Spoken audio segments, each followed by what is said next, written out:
या देख लो यहाँ देख बढ़िया वाले तो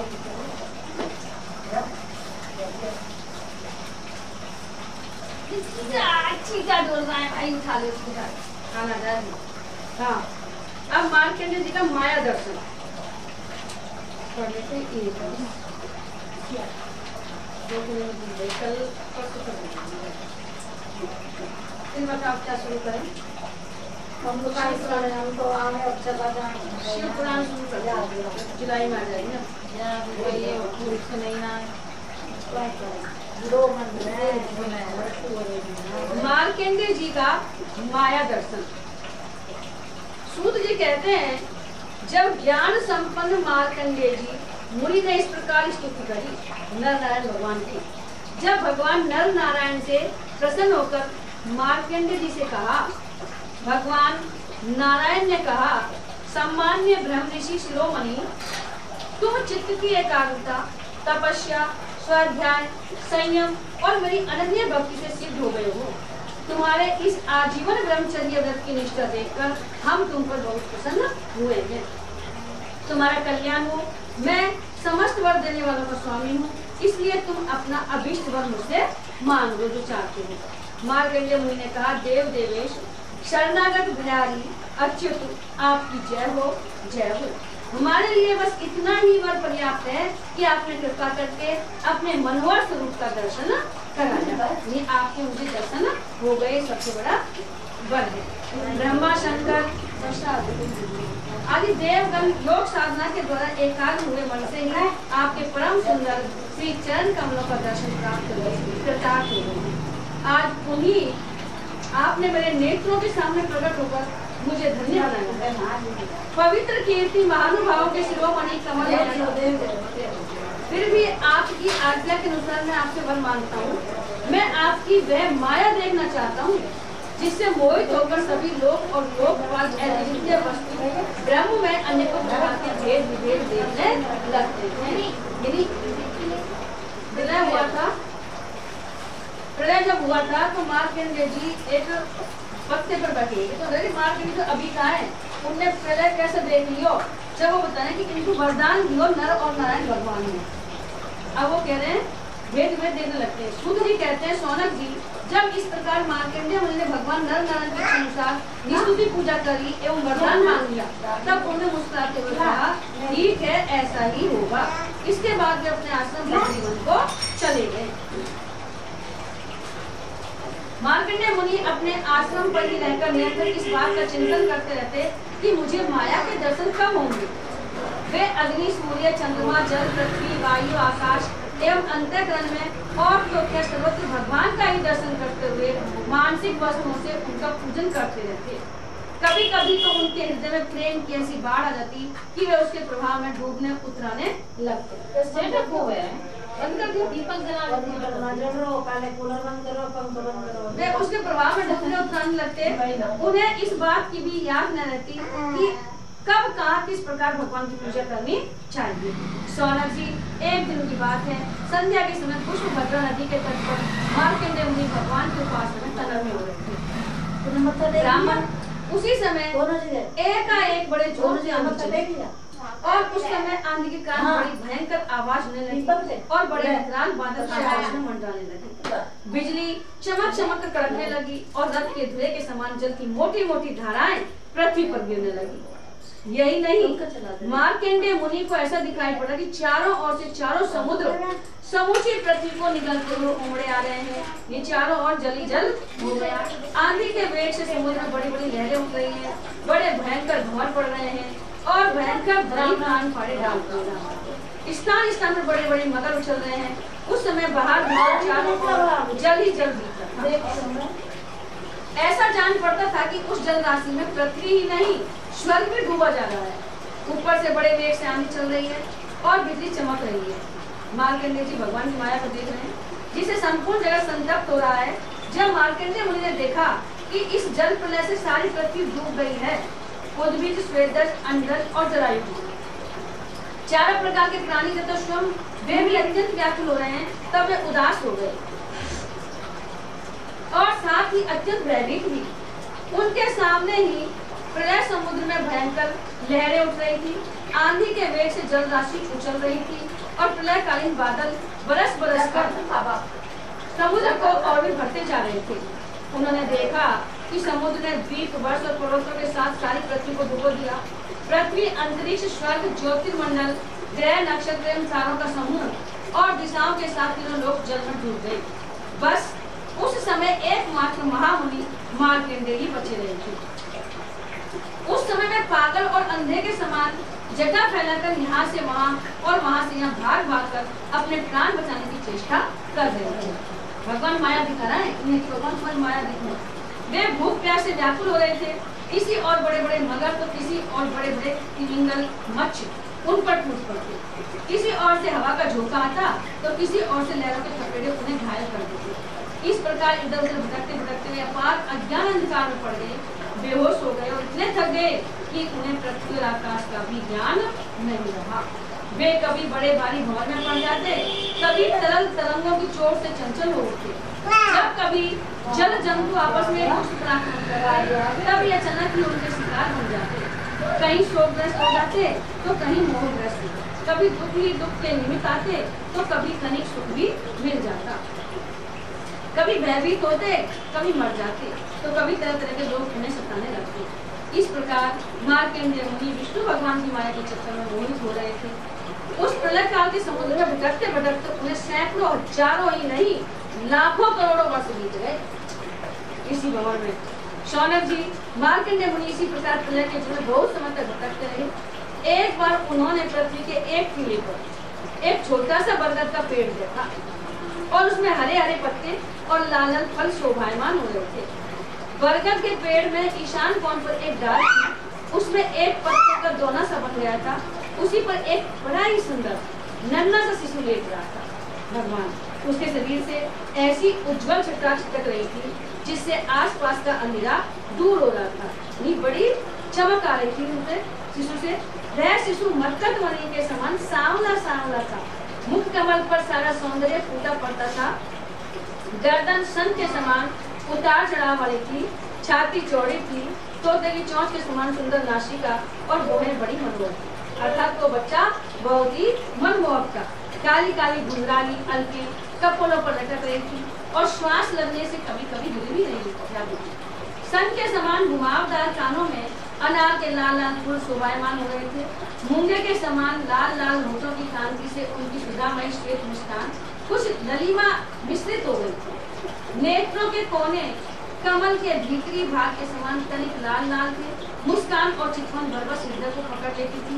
बड़ी गंभीर नाभि थी, छोटी सी कौन पीपल के पत्ते के समान जान पड़ती और श्वास लेने के समय उस पर पड़ी हुई बलें तथा नाभि भी हिल जाया करती थी। नन्हे नन्हे हाथों में बड़ी सुंदर सुंदर अंगुलियां थी। वह शिशु अपने दोनों कर कमलों से एक चरण कमल को मुख में डालकर चूस रहा था। एक पैर के अंगूठे को चूस रहा था, जैसे बच्चा चूसे ना कड़ा। मार्कंडेय मुनि ने दृश्य देखकर अत्यंत विस्मित हो गए। मार्कंडेय मुनि ने ये दृश्य देखा और बड़े आश्चर्य में पड़ गए। शौनक जी, उस दिव्य शिशु को देखते ही मार्कंडेय मुनि की सारी थकावट जाती रही। जैसे अपन कहीं जाए दर्शन करने भगवान का तो सारी थकावट दूर हो जाए। आनंद से उनके हृदय कमल और नेत्र कमल खिल गए, शरीर पुलकित हो गया। उस नन्हे से शिशु के इस अद्भुत भाव को देखकर उनके मन में तरह तरह की शंकाएं, यह कौन है, कहाँ से आया है, इत्यादि आने लगी और वे उस शिशु से ये बातें पूछने के लिए उसके सामने सरक गई। अभी मार्कंडेय जी पहुंच नहीं पाए थे कि उस शिशु के श्वास के साथ उसके शरीर के भीतर उसी प्रकार घुस गए जैसे कोई मच्छर किसी के पेट में चला जाए। इसको औरत को माता को मतलब लाइट चली। मार्कंडेय जी कुछ था आऊंगा चिंता तो होगा निकल गया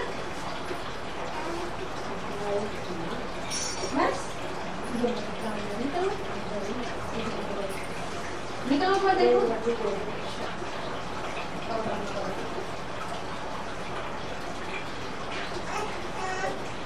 नहीं खाया आ जाएगी।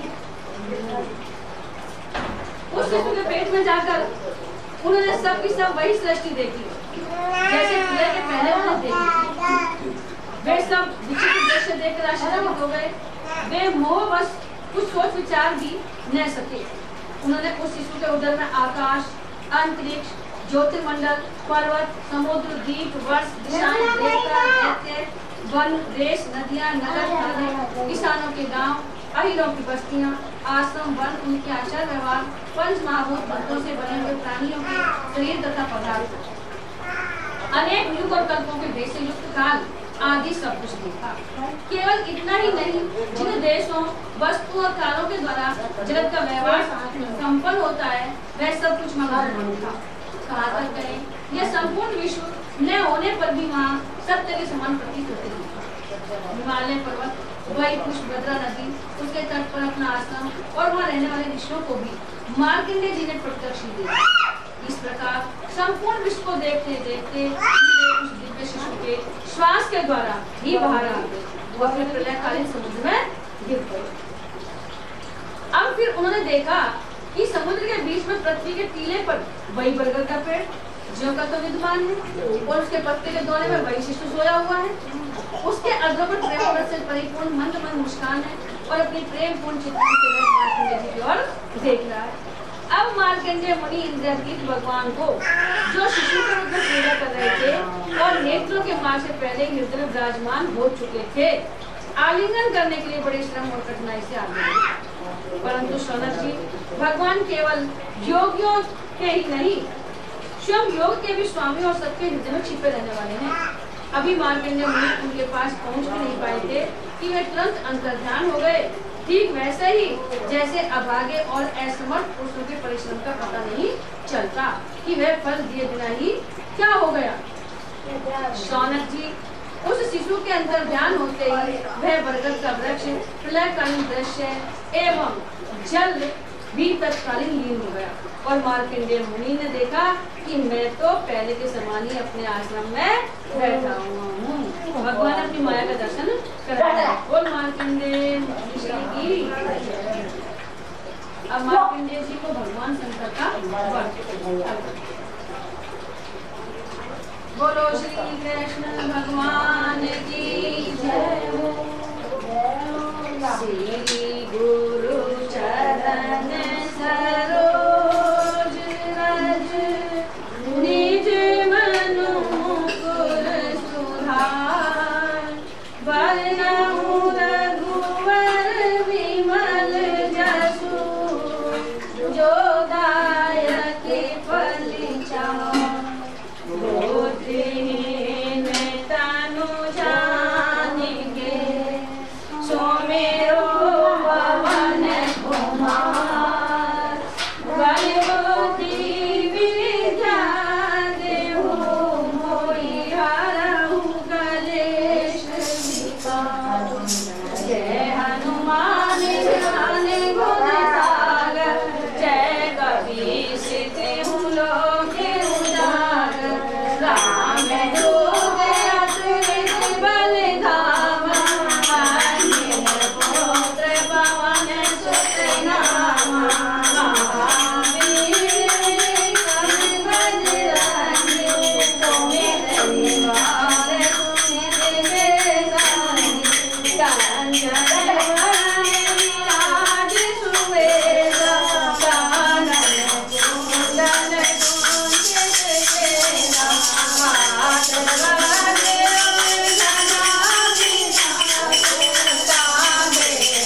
बलि